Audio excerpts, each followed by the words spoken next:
Thomas Edison once said that genius is 1% inspiration and 99% perspiration. But no one tells the smart kid that the 1% is the trap. If intelligence guaranteed success, the world would look very different. Today's story will show you why it doesn't, and what the one student no one worried about understood that the brightest student in the room never did. In an ordinary town, in an ordinary school, there was a boy named Ethan. Every teacher knew his name before the year began. He answered before the question finished. He passed examinations without studying the night before.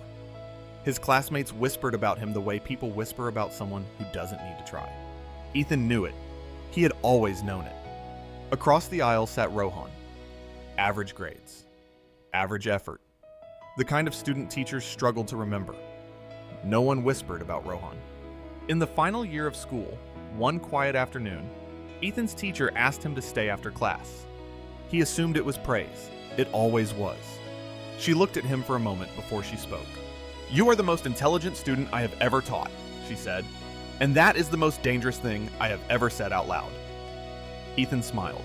He thought it was a compliment. She did not smile back.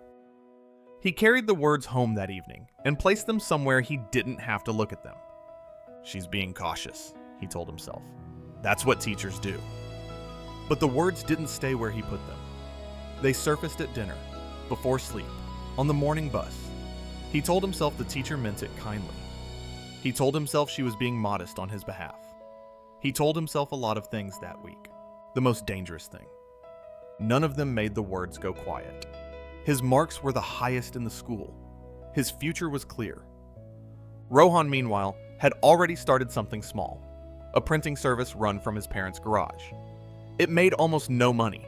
Everyone knew about it. No one took it seriously. Years passed. Ethan studied longer, planned more carefully. He had ideas, good ones. Ideas he turned over and refined until they felt ready. But ready never quite arrived. There was always one more condition to wait for. One more thing to understand first. He was the most prepared person he knew. He had simply never begun. Then the school reunion came. He almost didn't go. He went. The teacher was there. Older now, quieter. She crossed the room when she saw him. "I always wondered if you remembered what I told you," she said. "I never understood it," Ethan replied. She was quiet for a moment. "I was you. Exactly you." She looked at her hands. "Top of my class. Ideas I was certain would matter. I waited until I felt ready." A pause. "I am 61 years old, Ethan. I am still waiting." He had never heard a teacher speak like that. Not advice. Not a lesson. A confession. She excused herself. Ethan stood still. Across the room, he saw Rohan. Rohan was laughing. The loud, easy laugh of someone who had stopped worrying what people thought a long time ago. People surrounded him. Someone mentioned his company. 300 employees, someone said, started in a garage. 15 years of slow, imperfect, unimpressive mornings. Ethan looked at his own hands. Empty.